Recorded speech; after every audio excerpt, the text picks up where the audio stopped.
എന്തൊക്കെ പറഞ്ഞാലും ഞാൻ ചുട്ട നെയ്യപ്പം കട്ട കള്ള കാക്കയല്ലേ ഇത്? അയ്യോ അല്ല, ഞാനല്ല. സത്യം പറഞ്ഞ ഞാൻ ആദ്യമേ ഞാനാന്ന് പറഞ്ഞല്ലോ ഈ അമ്മ വിശ്വസിച്ചത്. അതെ ആണല്ലോ. നിങ്ങൾ എന്നെ പറ്റി നിങ്ങൾ എന്തോ ഈ പറഞ്ഞു നടന്നെന്തുവാ? നാട്ടിൽ ഞാനും എന്റെ ഭാര്യയും കൊച്ചും കൂടെ പോയപ്പോ നിങ്ങൾ എന്തോ പറഞ്ഞു? എന്താണ് അമ്മ, എന്താണ് നിങ്ങൾ പറഞ്ഞ? എന്താണ്? അയ്യോ, അത് ഞാൻ പറഞ്ഞത് കാക്കയെ കൂടെ ഇവിടെ കൂട്ടിനകത്തൊരു കുഞ്ഞുണ്ടോ, കുഞ്ഞിന് തീറ്റ കൊടുക്കാൻ ഞാൻ. അതൊരു തെറ്റായ കാര്യമാണോ? കാക്ക അത് ഇവിടെ പാടുന്ന ചെറിയൊരു പാട്ടാണ്. അതൊക്കെയാണ് ഒരു വ്യക്തിഹത്യ എന്നൊക്കെ. കാരണം കാക്കയെ കൂടെ ഇവിടെ എന്തോ ഇരിക്കുന്നത് ഈ തള്ളയ്ക്ക് എന്തോ കൊട്ടേഷൻ കൊടുക്കാൻ. ഈ കൂട്ടിനകത്തൊരു കുഞ്ഞുണ്ടോ, കുഞ്ഞുണ്ട്, കുഞ്ഞിന്റെ തള്ളയുണ്ടോ അവിടെ. എന്റെ അമ്മയപ്പം വരെ ഉണ്ട്. പിന്നെ കുഞ്ഞിന് തീറ്റ കൊടുക്കാന്ന്. ഹലോ മിസ്റ്റർ സ്ത്രീ, എന്റെ കുഞ്ഞിന് എനിക്കറിയാം ഞാൻ അതിനു വേണ്ടി കിടന്ന് കഷ്ടപ്പെടുന്നത്. എച്ചിൽ നക്കുന്നത് എന്റെ കുഞ്ഞിന് വേണ്ടി ഞാൻ തീറ്റ കൊടുക്കാൻ വേണ്ടിയാ. അവിടെ നിങ്ങൾ പിടിക്കേണ്ട കാര്യമില്ല. നിങ്ങളെ കുടുംബത്തിന്റെ കാര്യം തിരക്കും. ഇതൊക്കെ നമ്മൾ കാക്കകളാകും. നമുക്ക് മിസ്റ്റർ കാക്ക ഇതൊരു ചാനൽ ചർച്ചയാണ്. നിങ്ങളെ ഈ കൊക്ക് വെച്ച് ഇവരെ കൊത്തരുത്. ഇതിന്റെ ഈ ഒരൊറ്റ ദുസ്വഭാവം കാരണം കൊണ്ടാ ഞാൻ പറഞ്ഞത്. ആലുക വഴുക്കുമ്പോ കാക്കയ്ക്ക് വായിപ്പുണ്ട് വരണേന്ന് ഞാൻ മുടിഞ്ഞു കുഴഞ്ഞു. എന്താണ് സംഭവം? പ്രിയമുള്ള പ്രേക്ഷകരെ, നിങ്ങൾ കേൾക്കണം. ഈ തള്ളപ്രാഗി അതായത് ഈ ആലുങ്ക സത്യം പൂത്ത് വന്നപ്പോ ഉണ്ടല്ലോ എന്ത് നല്ല ടേസ്റ്റ്. വായിക്കൂടെ വെള്ളം വന്ന് സത്യം. ഇത് പഴുത്തപ്പോ കാക്കയ്ക്ക് വായ്പുണ്ണ്. അത് കല്ല കുരങ്ങന്മാരെ അടിച്ചോണ്ട് പോയി. അത് തീർന്നപ്പോ വായിലൊരു കുരുവില്ല. സത്യം. എന്തൊക്കെ പറഞ്ഞാലും ഇവൻ ഈ കാക്കയാണ് എന്റെ നെയ്യപ്പം കൊത്തിക്കൊണ്ടു. അമ്മ, ഞാനൊരു കാര്യം പറയട്ടെ. അത് വേറൊന്നും കൊണ്ടല്ല. അതായത് ഈ ഞാനാന്ന് പറഞ്ഞതിന്റെ പേരിലാണ് അമ്മ വിശ്വസിച്ചത്. ആണോ അല്ലയോ? പിന്നെ ലോകത്തിലെ എല്ലാ കാക്കയും ഒരുപോലെ ഇരിക്കുക. അപ്പൊ ഈ കാക്കകളൊക്കെ ചൈനക്കാരാണോ? അതിനെ മനസ്സിലായില്ല. എല്ലാ കാക്കകളും ഒരേ ഇളക്കി ഇരിക്കുന്നത്. ഹലോ ഓളി ഒന്ന് ഉറയ്ക്കൂ. ഒരു മിനിറ്റ്. ഹലോ, കാക്ക അസോസിയേഷന്റെ സെക്രട്ടറി ആണോ? പിന്നെ എറണാകുളം വൈറ്റിൽ അടുപ്പിച്ച് സ്റ്റുഡിയോ ഉണ്ടല്ലോ, അവിടെ ഒരു കാക്ക കോമഡി ചളിച്ച് കിടക്കുന്നത്.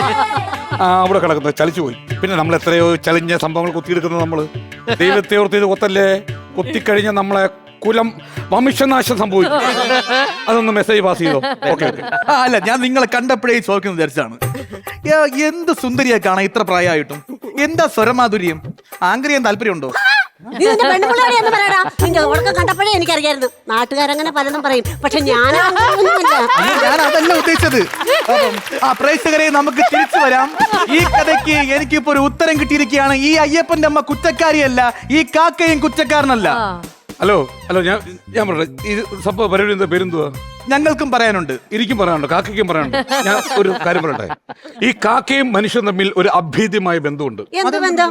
നിങ്ങളൊക്കെ വീട്ടിലൊരു കുട്ടിക്ക് അതിന്റെ ഈ ചോറൂണ് കഴിയുമ്പോൾ, ജനിക്കുന്ന കുട്ടിക്ക് ചോറൂണ് കഴിയുമ്പോൾ അതിന്റെ മിച്ചം വരുന്ന ആഹാരം ആർക്ക് കൊടുക്കും? കാക്കയ്ക്ക് കൊടുക്കും. ആ കുട്ടി വളർന്നു വലുതായി അതിന്റെ കല്യാണം കഴിയുമ്പോൾ മിച്ചം വരുന്ന ആഹാരം നിങ്ങൾ ആർക്ക് കൊടുക്കും? കാക്കയ്ക്ക് കൊടുക്കും. നിങ്ങളെ വീട്ടിലോ അല്ലെങ്കിൽ ഈ പരിസര പ്രദേശം ഒരു മരണം നടന്നാൽ അതിന്റെ 16-ന് നിങ്ങൾ ബലി ഉരുട്ടി ബഹുമാനപൂർവ്വം ആരെ പ്രാർത്ഥിച്ചു വിളിക്കും? കാക്കയെ വിളിക്കും. ആണോ? ഇതാ പറയുന്ന കാക്കയും മനുഷ്യനും തമ്മിൽ അഭേദ്യമായ ഒരു ബന്ധമുണ്ട്. പറഞ്ഞത് മനസ്സിലായോ? അതുകൊണ്ട് ഞാനൊരു കാര്യം പറയുന്നു. കാക്ക ഒരു നിസ്സാര ജീവിയല്ല.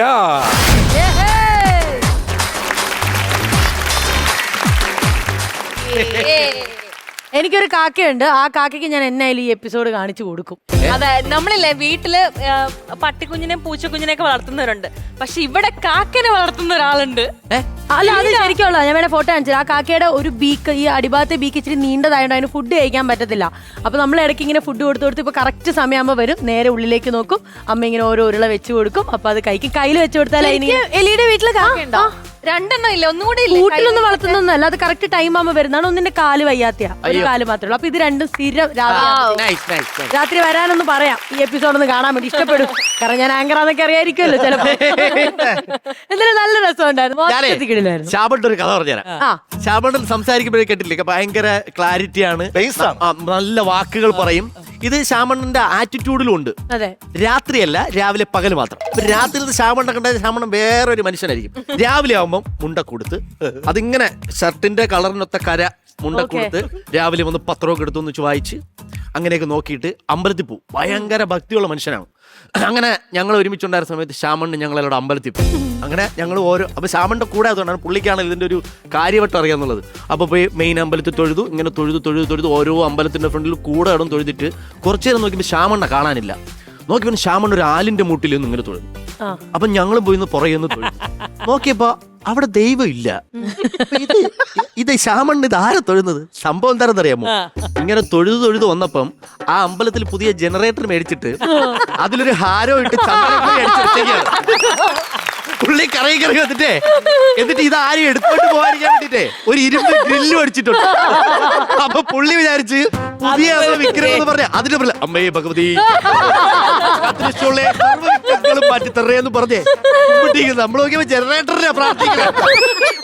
സത്യമല്ലേ ഈ പറ? സത്യമാണ്. എനിക്ക് ഒരു കാര്യം പറയാൻ, നല്ല 2 ഹെവി ഡ്യൂട്ടി ആർട്ടിസ്റ്റിന്റെ ഇടയിൽ ആങ്കർ സൂപ്പർ. ശ്രീരാജിന്റെ ആ തുടക്കം എല്ലാം ഭയങ്കര നല്ല. I really loved it. ഭയങ്കര സൂപ്പർ ആക്ടിങ്. അതെ, ഒരു ആങ്കർ എന്നുള്ള രീതിയിൽ നീ നന്നായിട്ട് ചെയ്തിട്ടുണ്ടായിരുന്നു. അയ്യോ ആങ്കർ അധികം പറയല്ലേ, ചേച്ചിക്ക് ദേഷ്യം വരും. അല്ലല്ല, ചേച്ചി പിന്നെ അവിടെ കിടിലാണല്ലോ. അയ്യോ അപ്പൊ ഇനി ആങ്കറിങ്ങിന്റെ ബാക്കി ഭാഗം പറഞ്ഞു, നമുക്ക് ബാറ്ററി കാണാന്നുള്ളത്. അപ്പൊ പ്രേക്ഷകരെ നമുക്ക് അടുത്ത ബാറ്ററി ചാർജ് എത്ര കയറി? അതുകൊണ്ട് എന്റെ പണി പോകട്ടെ. ശരി, എന്നാ ബാറ്ററി നമുക്ക് നോക്കാം.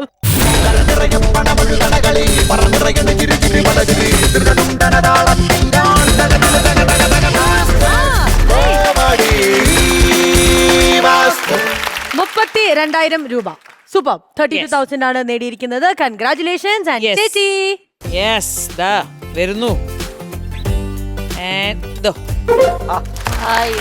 ക്രെഡിറ്റ് ആയി, സന്തോഷായില്ലേ? അപ്പൊ നമുക്ക് വീണ്ടും കാണാം മറ്റൊരു ഡിസ്കഷനിലൂടെ. അതെ.